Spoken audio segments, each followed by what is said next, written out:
As you are likely aware, the travel industry has implemented some very specific protocol to help keep travelers safe.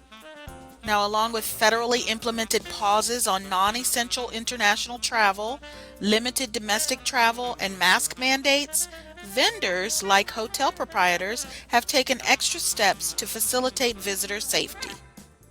Welcome back, everyone. Mrs. H here, and as we promised, Mr. H and I decided to test the safety protocol in place at a mid-scale hotel chain. We did this so that you could have the information that you need to help you make an informed decision about traveling. Now, before we share the results of our trip with you, as always, if you want to be a part of the H&A tribe, please subscribe, and don't forget to hit that notification bell so you don't miss a thing.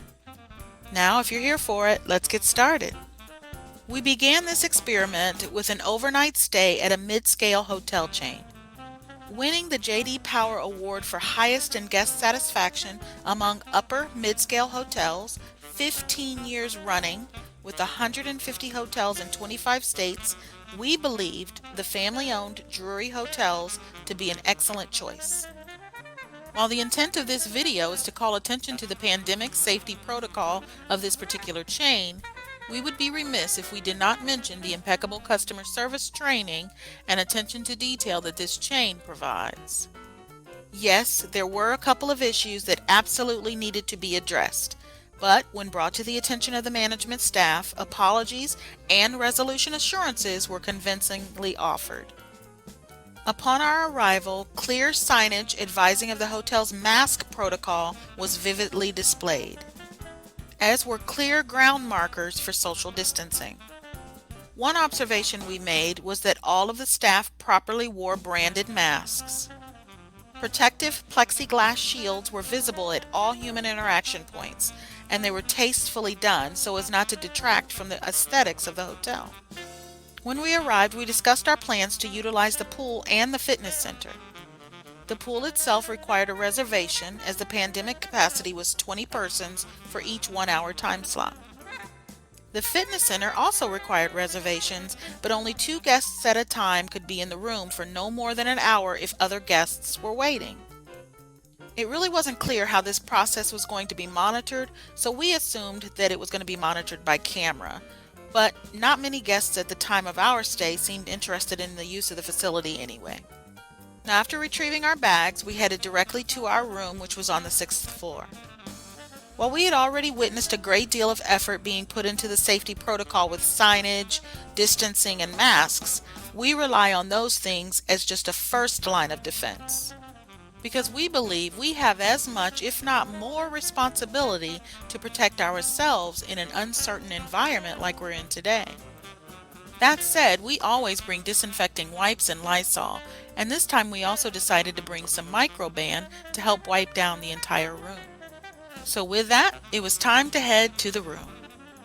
Upon entering the room, the bathroom, which is immediately to the right, it appeared clean, with the exception of some shower grout staining, which we sprayed with Microban. There were a couple of indicators that the room had been cleaned and disinfected, but not very many, which is why we have our own process. One such indicator was the remote control that was sealed in plastic with this sign. However, the sticker was torn just as you see here, and since we aren't sure why that was, we still wiped down the remote when we removed it from the package, as a sticker isn't a sure sign that the cleaning was even done or done well.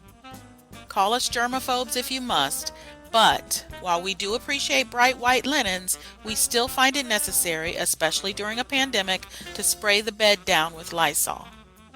This spray down goes along with our thorough room wipe down. Now, as we began to move throughout the hotel, unfortunately, during our stay, one of the 2 elevators was out, which made it very difficult to maintain social distancing. If I were providing a C19 protocol grade for this particular visit, this situation would definitely receive a low mark.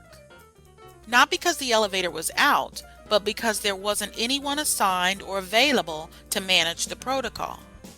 Perhaps a sign stating only 2 or 4 to a car would have offered more specific guidance rather than allowing the guest to self-manage this process. Next, Drury Hotel and Suites offers full hot breakfast and what they call an evening kickback or dinner and drinks. We were happy to see that the staffed buffet and bar were both properly shielded. The condiments and utensils were all individually wrapped as well. Now, most of the tables for dining were appropriately distanced, except two, which we initially thought was a bit concerning. But after asking why the two tables near the window were so close, we were told that they needed an option to be able to keep larger families together. Despite the few incidences that occurred during our stay, we felt very safe while visiting the Drury Inn and Suites. We still recommend bringing your own disinfecting supplies just as we had as a second line of protection. Now that you're aware, please share. And for more like this coming down the pike, all we ask is that you please like. Above all, be kind, and we'll see you in the next video.